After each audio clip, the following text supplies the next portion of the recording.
My name is Abiante, like you know, sir. I'll ask you a few questions before I maybe... please, don't be angry with me, or if the question looks stupid, just tell me it's a very stupid question and you cannot answer me. Did you write WAEC, sir? I did. What year, sir? 1986. Okay.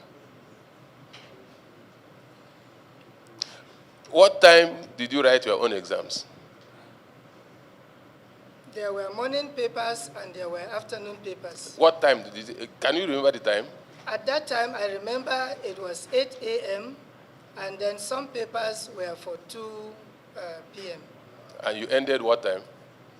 Some of them go as late as 5 p.m. Good. So you didn't need to use candle or torchlight to write your own exams? It's a yes or no question. For me as a person, no. During your time, you didn't use torchlight to write? Yes, for me as a person, no. From what happened with the English papers, what was the average closing time for those who wrote the exams in a village like my own village?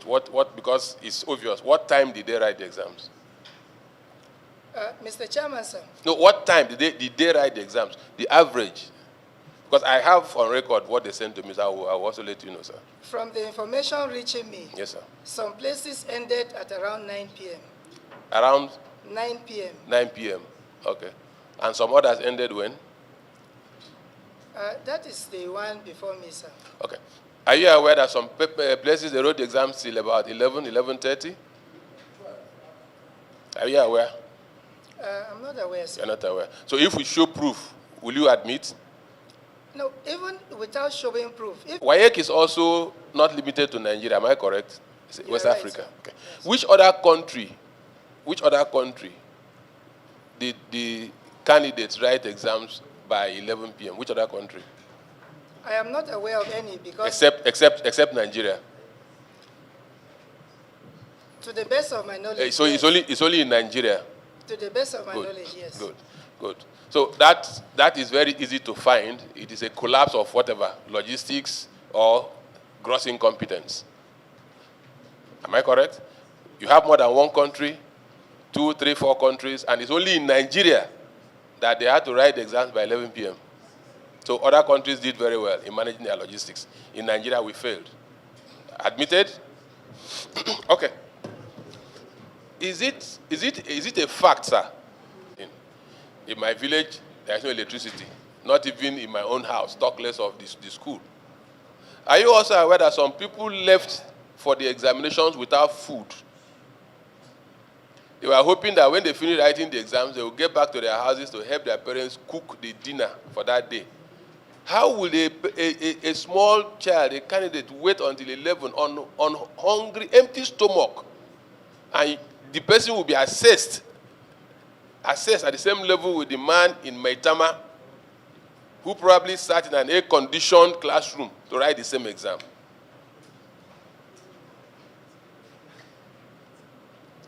Have we been fair to each other?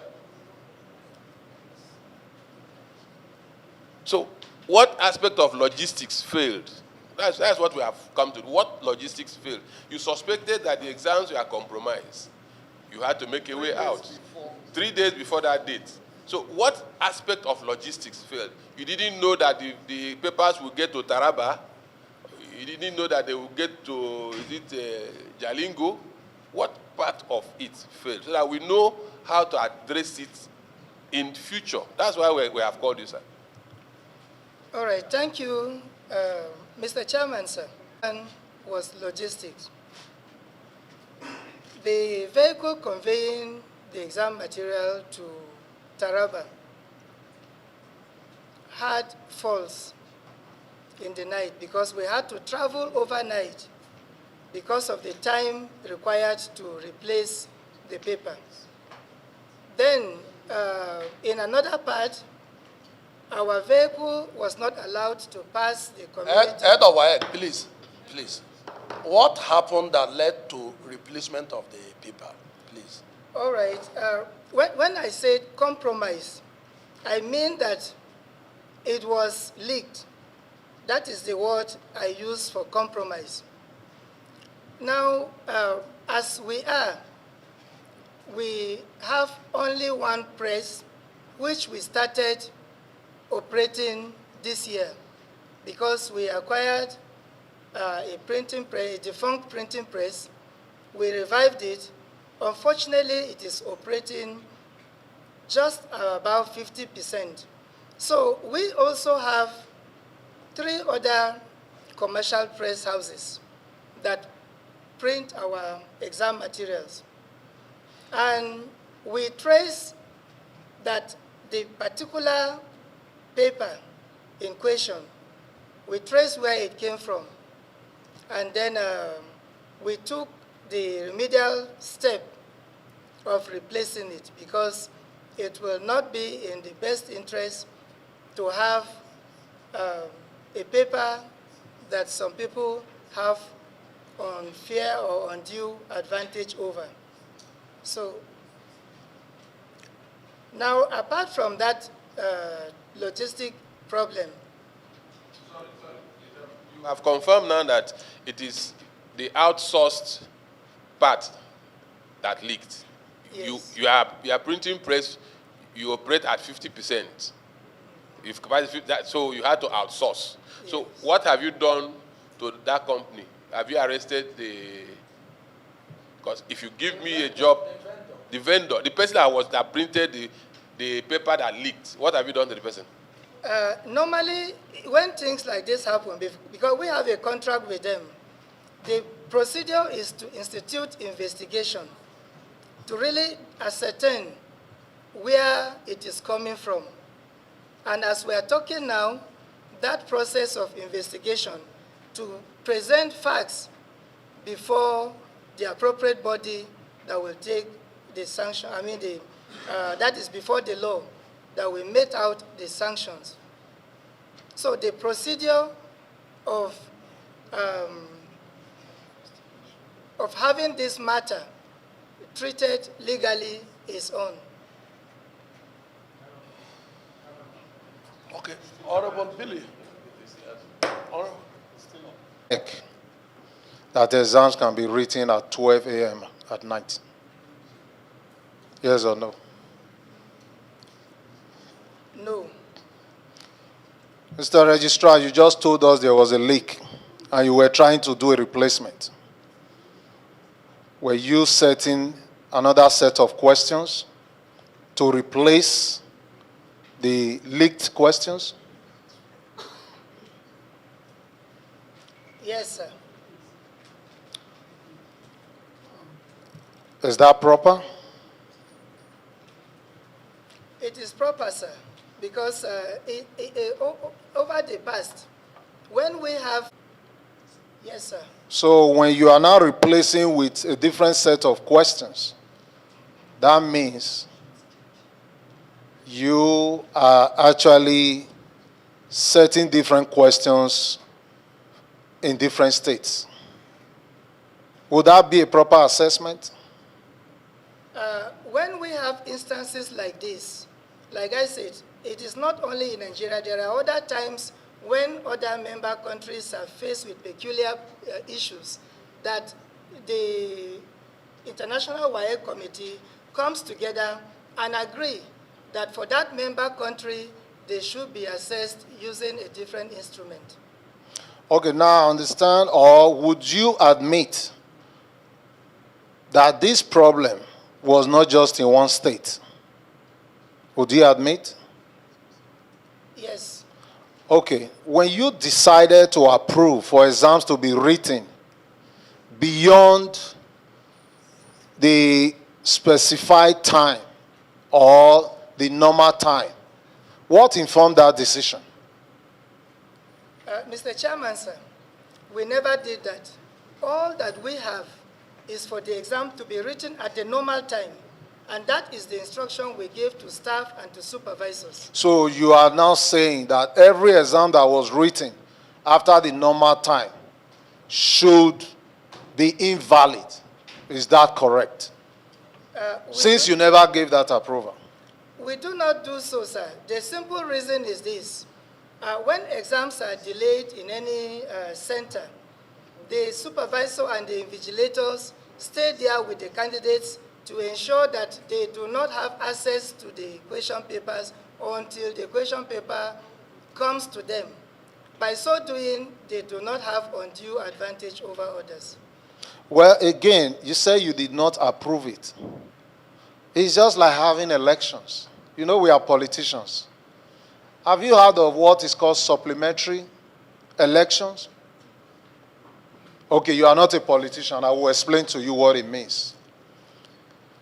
When you have elections that are supposed to take place at the same time in a particular state or local government or country, as the case may be, and you have issues or hiccups in some of the wards or local governments or even states, those elections can be cancelled and taken another day. And we call it supplementary elections. Do you know why they usually do that? I do not really... Okay, you wouldn't know because I will tell you, one, for fairness. You have just told us that you never gave approval for any exams to be written after this normal time. The same you telling us that if it happens, those children should be held hostage. You know what it means? When you say they should not be allowed, including they cannot come out and urinate, because you don't have enough manpower to escort those children to the bathroom. If 100 of them want to urinate at the same time, you cannot escort all of them. But rather, they should be kept in that room. Whether it takes 3 hours, 4 hours, 5 hours, you don't care. What you care about is for that exam to be written whichever way. What you care about is for you to satisfy yourself. But you don't care about the Nigerian students. You don't care about other people's children. Do you know what it means to keep a child or children that are supposed to take a particular exam at 3 p.m., you keep them till 9 p.m.? Sir, do you have a conscience? From my explanation right now, do you have a conscience? The students were never denied access to food or to any form of attending to conveniences. Like I said, just like when an exam is... So I'm going to stop you again. They were not denied access to food, but you just told us. Maybe I'm not hearing right. You just told us anytime it happens, sir, can you give me a proof where you have to give those people food? I want to say, sir. Sorry. The candidate, that's what you mean? Did you give them food? We do not give them food. No, yes or no? Did you give them food? We do not give them food. Good. So if somebody has to walk 3 kilometers to go and eat, and it's known that you must walk before you go and eat, how did you suffer the child? I say you didn't deny them access to food. Did you take statistics of the schools in the rural areas to know how many of them are boarding schools, how many of them are day schools? You didn't. Information reaching me, sir, is that the schools gave them food, sir, and you have the evidence. I was informed, sir. You're an oath. I hope you know. Yes. Rather than admit that you had erred, you want to find a way to escape. You kept somebody. Look, I have videos here from my village. I come from Mungo, in Andoni local government area of Rivers State. I just mentioned Taraba to distract you, where you said their vehicle went bad, got spoiled on the road. What happened to the ones in Rivers State? The vehicle also spoiled on the road. You can keep a child from morning till 11:30. What will they write You are not fair. You are not fair to these people. You were not. You were not fair to them. Mr. Chairman, sir, if I would respond to...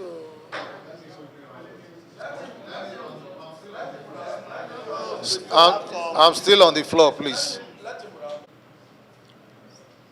Yes, sir. It will be because Explain. examination within time, sir. Okay, again, I'm asking you.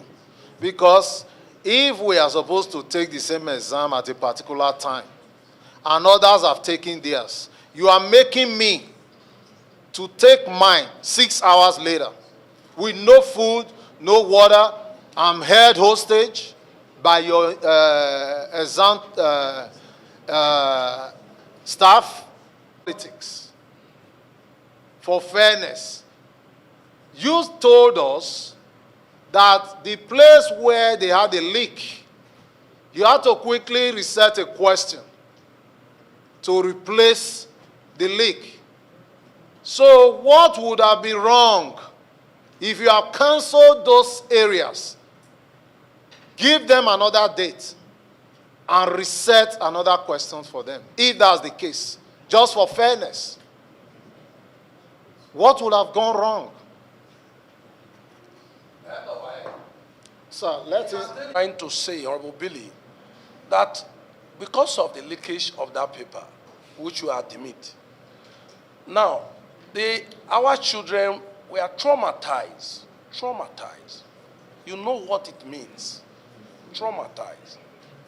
Now, a person of that small child at that level, being traumatized, do you think he has that moral and, that zeal, courage, confidence, to write your question, that new exam that you set at a later time, whether he has the courage, that courage. When you are going into exam, what drives a child or anybody that go into exam is first that self-esteem, that courage.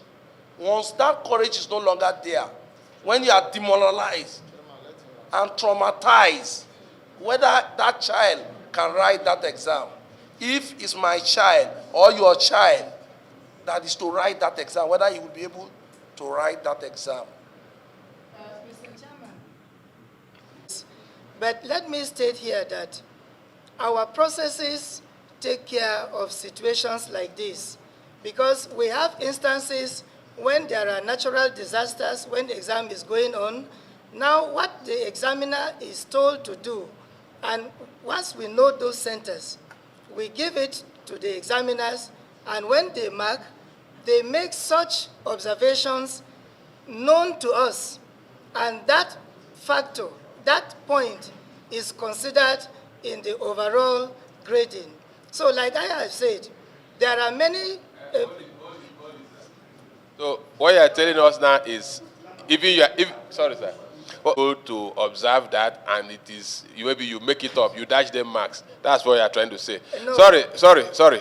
I will now put it to you, sir, that the very thing you told us you were trying to avoid, that you indirectly or directly aided it. And I will tell you how. You suspected that there was a leakage in the questions. No. You suspected that there was leakage. And to make sure that that is not true, you had to change the questions. Good. You allowed some people write by 3 o'clock. Some people wrote, you said it didn't affect everybody, correct? Good. And you kept my brothers, you kept my sisters, you kept my cousins in the village and allowed me to write exam here in Maitama or here in Abuja. I finished by 5 o'clock. And my sister calls me and says, we have not started. I say, oh, you have not started? Okay, question number 1. This is what they asked. Question number 2. This is what they asked. In this era of internet and phone. So that thing that you said you are trying to avoid, you indirectly aided it, because between that 5 o'clock and 9 p.m. that they had to write the exams, of course, They have to start by 9. so they're telling me 12, 10. Between that period, head of WAEC, sir, people around the rural areas that are affected should have had adequate knowledge of the questions that you asked. Madam, it's like you wanted to answer. No, you are shaking your head. No, she wanted to answer. Let the head of WAEC who is willing to answer, please, sir. Please. When the first set is taking that same question, the other set is kept and is being monitored by invigilators. You didn't understand me, sir, or you didn't understand yourself. You said these same exams, in some centers, they didn't have the challenge of logistics. Some other centers had that challenge of logistics. So for those who didn't have the challenge of logistics, meaning they had finished the exams when they were supposed to. And you also told us here that you didn't quarantine the candidates. You said it, that you allowed them access to food. You say how? No, sir. They were not allowed to. Like I was trying to give example of what happens when we have the same question written over split time as indicated on the timetable. The second set is monitored and they never get access to it. More so, when they came for that exam, their handsets were already taken away from them. So that is the rule that we... Yes, sir, but by the rule that we have... Okay. Honorable, okay. Sir, just 1 minute. Honorable Boniface. You said there was late commencement. The ones... Ordinarily, they were supposed to start by 2 p.m., like you said. Yes. But there was late commencement. What time was the commencement time of the late commencement? What time? Okay, the late commencement, some of them started as around 7 p.m. 7 p.m. 7 p.m. Okay. Now, those areas that started with 7 p.m., like in the rural areas, did you make provision for electricity or light for them? The offices arranged with the schools for alternative illumination. Like they what? Provided some form of illumination. Like what? They had these rechargeable lights. Some of them used generators. And I saw videos. Okay, you saw of some videos. using Okay, you saw handsets. videos where people were using torchlight as well. And handsets. I saw And videos. handsets. Yes. And even candle. But the I'm coming. handsets No. by invigilators and supervisors. Wait, But hold it on. was not the sole. Hold on. So the alternative arrangements were torchlight, candle, and even the handsets, right? Yes. Yes. Generators and other forms of He said light. yes. He said yes. I now, said other forms. Okay. Now, do you know that there are certain questions? Do you know that there are certain questions that answers could be provided through handsets by browsing? I am not aware, sir. You're not aware? What I'm saying is that the handsets that came were not from the candidates.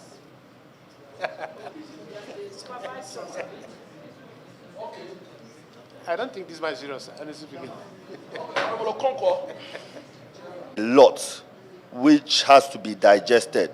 But truth be told, the first thing I observed is that upon coming for such hearing, the registrar should have even submitted to us a detailed report which covers every single state on what occurred per state, given that they are interested to even know what happened. That's one.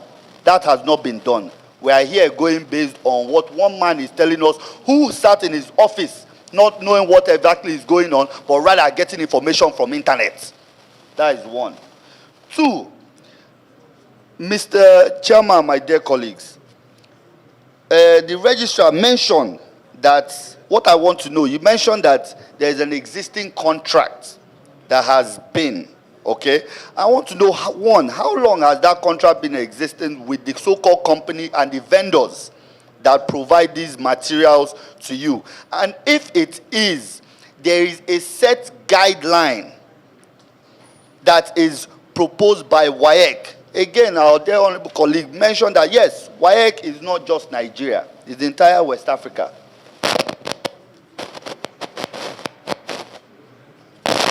These guidelines should be submitted to this committee, that every state should be able to abide by these guidelines. Because here, you have different states commencing at different times due to logistic issues. Yes, we may understand that that is something that may be beyond our control. Let's just give you that benefit of the doubt. But regardless of that, sir, there should be a set guideline in terms of, okay, when we know this is happening, this is our guidelines. Those guidelines, we need to know, the states need to know, according to their respective differences, sir. Many states have different villages and different schools. I'll learn. Many states have different villages, different schools that are encompassing.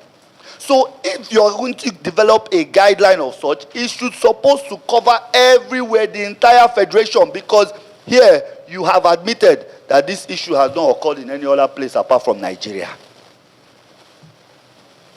So, sir, where is the guideline that guides of such incidences, one, and then two, where is your report state by state that shows you have actually gone forward to find out what really occurred in each state of the Federation of Nigeria?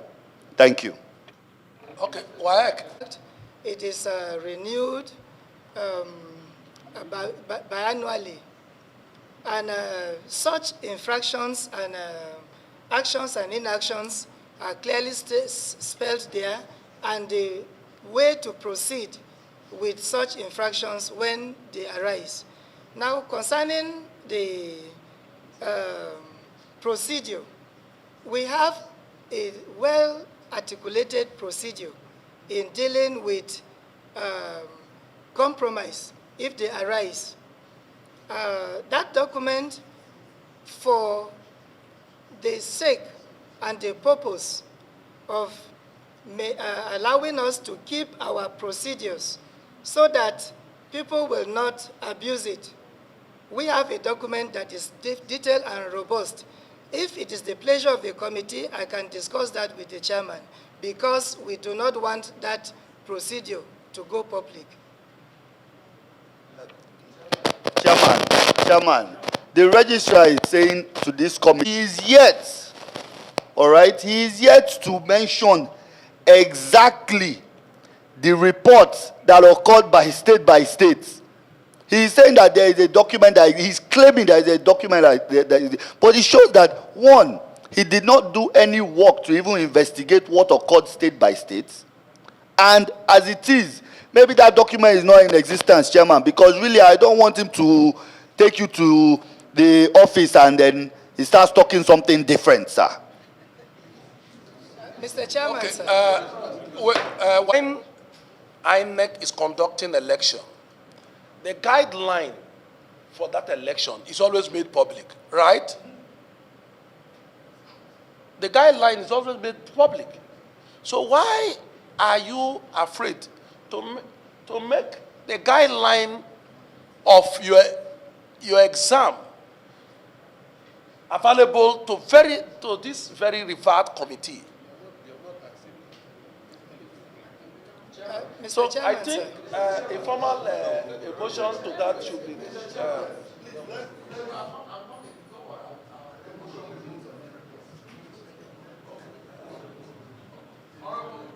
Shows the full guidelines of WAEC and the plots, especially on, and the reports, especially on issues of compromise, should be submitted to this committee. And Mr. Chairman, please, I would like to amend the motion a little bit to state that that document needs to be submitted to this committee in no less than 24 hours. I so move. Okay. So, From River State, do you hereby? and second, those in support of the motion should say aye. Aye. Those against should say nay. The aye have it. WAEC, you are to avail those documents within the 24 hours to this very revered committee for further legislative business. Okay, Honorable Oga Amobi. Our guests, good afternoon. My name remains Honorable Amobi Godwin Oga. I represent Nigerians through the good people of Isukwato and Umunnochi Federal Constituency. Mr. Chairman, I'm from Abia State. Mr. Chairman, sorry that I came late for this special meeting, because I said I must be here to speak for Nigerians. I must be here to defend our people. Sir, what have happened with your agency and also the JAMB, which you also oversight, deserve two of you to resign. I'm not here to mind words, because you have exposed Nigeria to the level that people are laughing at us. At a point, I was asking myself, is it this a sabotage against the government? I am not part of APC government, but is it a sabotage, or is it ethnical in the sense that, look at what happened in JAMB, look at what happened in WAEC. I come from Southeast. Greater percentage of all these things that are happening are being done in the Southeast. What have we done that we deserve this? We are not, sir, whatever you are telling Nigeria, if you are in a developed society, sir, you should have resigned. Honorable Oga, please. My very well-respected colleagues, Honorable Oga, please. As a representative of the people, I know you are receiving serious pressure. The several calls you are receiving from your constituents is troubling you to make this very speech at this moment. But I think that in the midst of this provocation, I will crave your indulgence. I will beg you that, please, don't be emotional. Honorable colleagues, please. Mr. Chairman, I'm not cutting you short. I have to be emotional. Nigeria, what is happening in Nigeria today is getting out of hand. I'm begging. It's getting out of hand. Sir, please. It's an embarrassment to the nation. Please, please. Honorable colleague, Nigerians are watching. Nigerians are interested in this meeting. Nigerians want to hear what really happened. And Nigerians are interested in the solution. Nigerians are very resilient people. I appreciate Nigeria. They are very resilient people. Otherwise, there could have been mass failure. Mass failure. Because people cannot write exam at that time. But you see them at all times, very resilient. So, Honorable Oga, don't bring ethnicity to this issue, please. This is a matter of Nigeria. This matter is about Nigeria. And we Nigerians must resolve it. We are talking about the institution WAEC. He is the head of WAEC.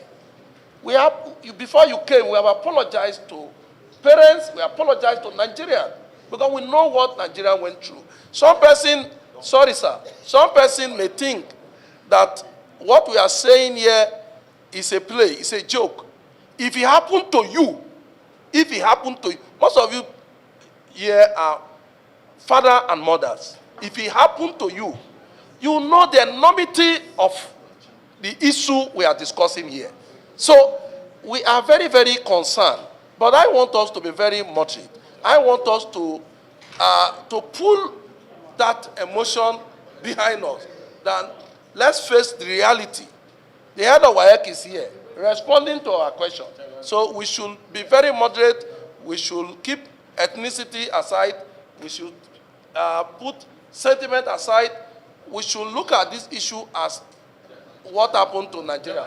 Oga, you still have the floor. Thank you, Mr. Chairman. I think, Mr. Chairman, we also need to start to do our job diligently. It's high time as a committee we start oversight.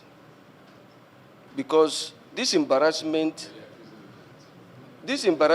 is not just for Nigeria alone, but it's affecting our children. It's affecting our integrity and what we stand for. Sir, please, let this not happen again. Please, let this not happen again. Because if not that, it's okay, I think. Chaba. Thank you.